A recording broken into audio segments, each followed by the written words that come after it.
All right, folks, how you doing? Russell, TrueResults303.com.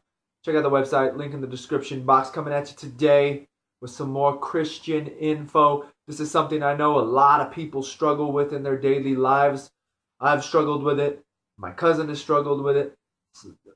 Multiple cousins have struggled with it. Multiple people I know have struggled with it. And this one is going to be about, should Catholics date or marry non-Catholics? So the first thing is, I think they should always, no matter what form of Christianity you are, you should date a Christian.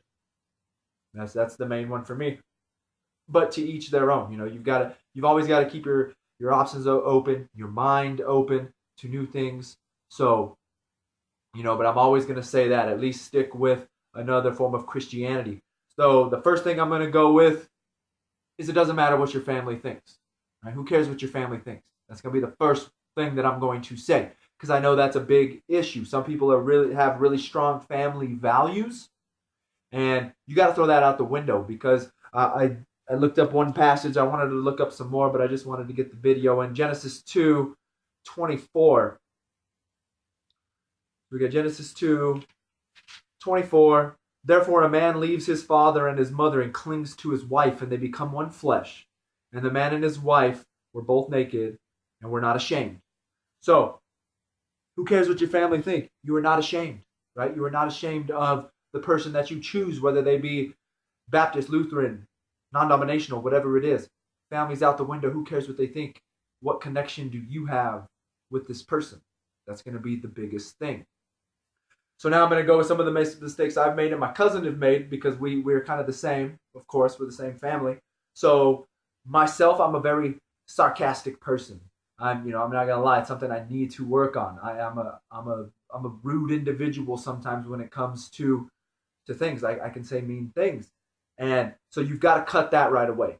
That's gonna push them away from being able to talk about religion with this person that's a non-Catholic, and that's what harmed me in the past relationship. Is when it came down to it, I'm not that comfortable with discussing these things, especially with that sarcastic approach that I have, because it's always then I'm just putting someone down. Like, oh, if you want to be a real Christian, you'll be a Catholic. You're not going to get anywhere with that approach, and that's something that I struggle with. So for me, it's a big concern when discussing faith, and for me, I just kind of cut it out altogether. But if you are dating someone that is deep in faith and Christianity and love of Jesus, you need to be able to discuss the faith no matter what. I guess it might be you have to watch your tongue a little bit more. And if you do say something like that, apologize instantly for the rudeness, because that can push them back. So that's the first thing. I know that's something that my cousin dealt with as well, is he's rude in that sense, just like I am. So that's going to be the first thing. Cut the sarcastic stuff. You don't need any of that. We need to focus on what you share in common, right? That Jesus was the Son of God. He died on the cross. He resurrected from the dead. These are the things that you need to, he's our Lord and Savior. These are the things that you really need to cling to build that relationship. And don't be afraid to talk about these things.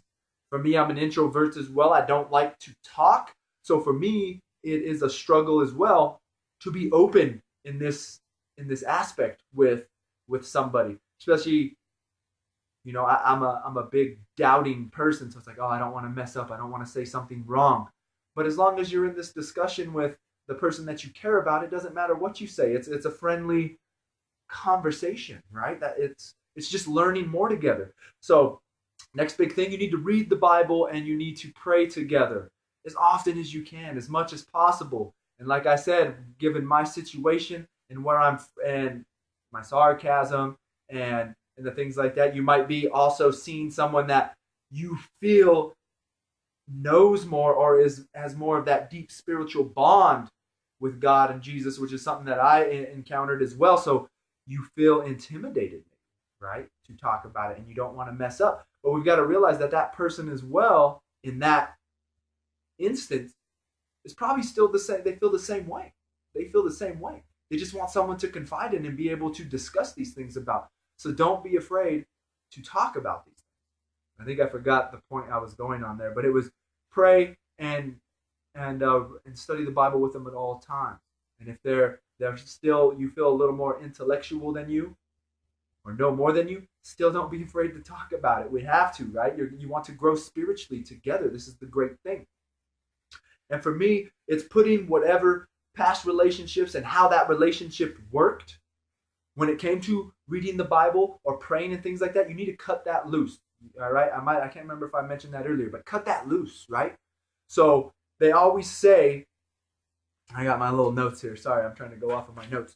So they always say that behind every good man is a good woman, right? Whenever I hear any Catholic apologetic or anything like that, they always talk about how strong and great that their wife is or their girlfriend, well, it would be wife, it wouldn't be girlfriend, but, in that case, if you're just dating, the girlfriend is, and how strong that, they push you to be better, and they come up with these ideas, and you need to brainstorm. So behind every good man is a good woman, right?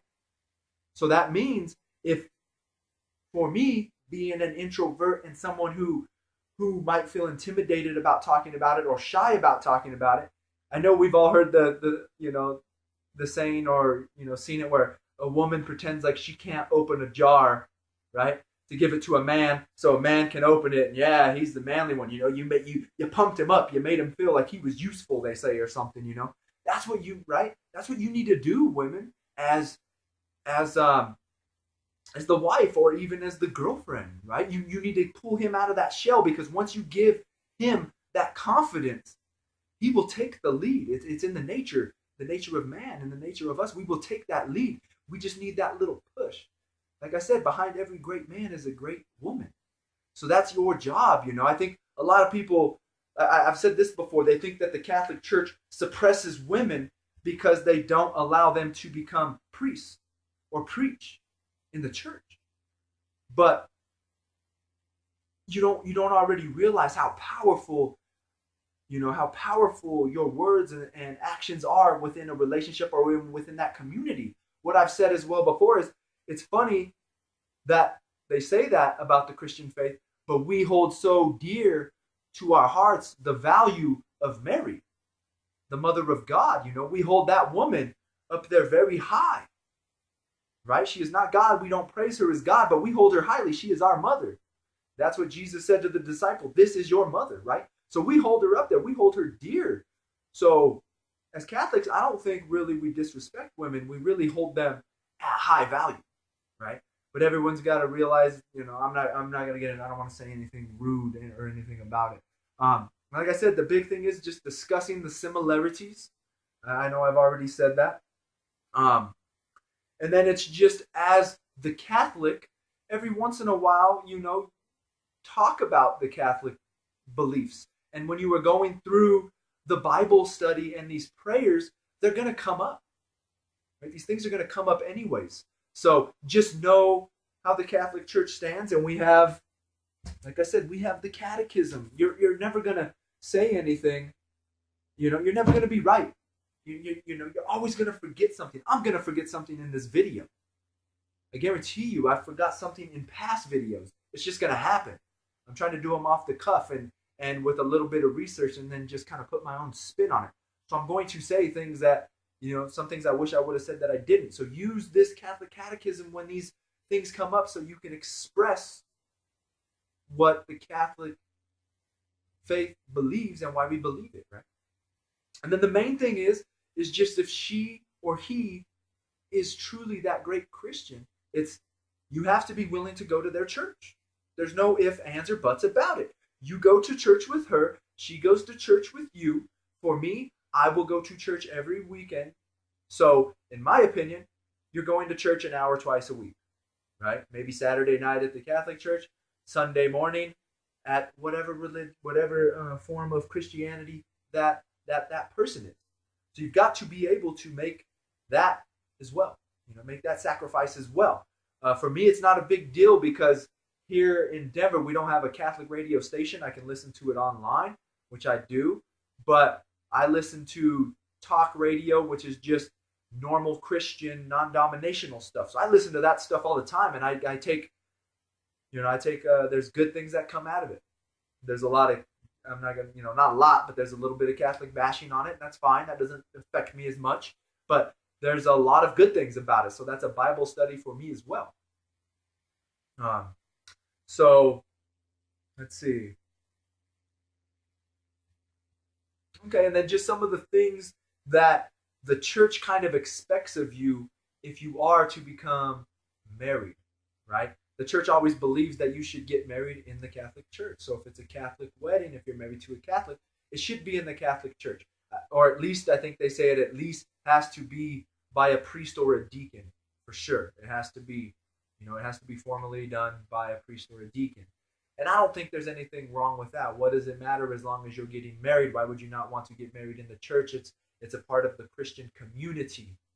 That's where you go to worship God and things like that. So I don't see anything wrong with getting married in a church. I know some people struggle with that. That's something I don't struggle with. And then the next thing is they always just want to make sure that you bring your child up in the faith, which means they want the child to be baptized in the Catholic faith. They prefer that you take them through the kids' classes.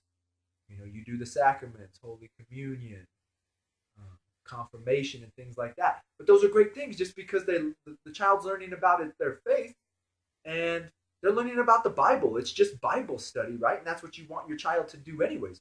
You want your child to learn about God, to learn about Jesus, to learn about his teachings, to learn about every aspect of what's in that book, and Christianity, and prayer, and singing, and whatever it's going to be. So we definitely need to, that's another thing that they say that the church likes to see. They like to see that. So like I said, it's just going to be a lot of, it will be a little bit more of a struggle. For some people, it does end up in conversion. Some people will just convert because they just want to get married and they don't want to hassle with it. But I think the main thing, like I said, that I've struggled with myself I wasn't a very talkative person. I'm a very argumentative person. So when it came to opening myself up and talking about the Bible, it was difficult for me because I struggled with how to engage in that type of conversation without being rude. And that was a struggle for me. So, that's something you got to get over and just dive in and just, like I said, share the similarities. Another thing, my cousin dealt with this. I kind of dealt with this as well. My family, once we moved away from the family, I stopped going to church. So I didn't even really get back into the faith until I was 27, 28. I'm about to be 33. So, and my cousin did the same, and I did the same. I was chatting with a female that was, her whole life, I think, was almost like that, or at least she had more years on it than I did. So in that sense, and we came from different backgrounds. So for me, it was a struggle because, you see this person and you see their values and the way their family is compared to my family, the partiers and the crazy ones, and their family was definitely not that type of family.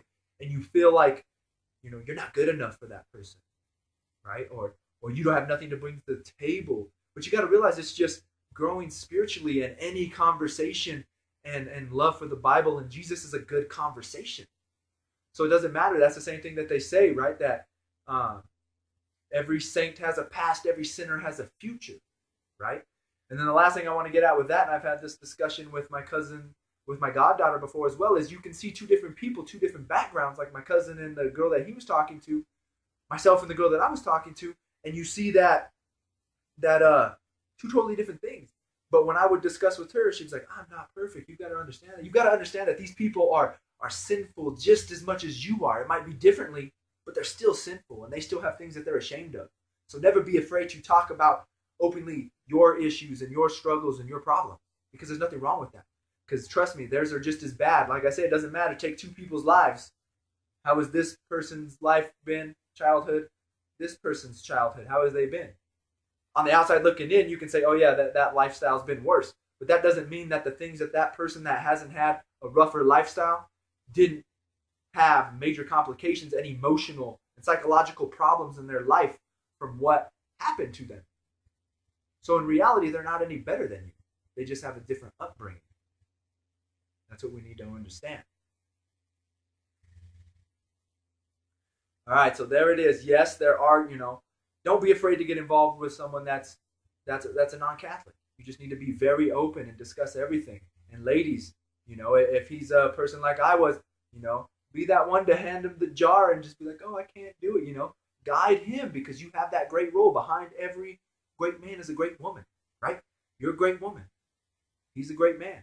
You've got, you're becoming one flesh. You are completing each other. That's the beauty of this thing. Right? So I hope that helped, folks. I really hope that helped you in your lifestyle. Some issues you might be going through right now. And just remember that, yes, don't be afraid. And it's just going to take a lot of work. Even if they are both Catholic, it's still going to take a lot of work. I think this will really help with anybody, whether they are Catholic, both Catholic or not. So once again, share the videos, like the videos, subscribe to this channel, let people know it's out there.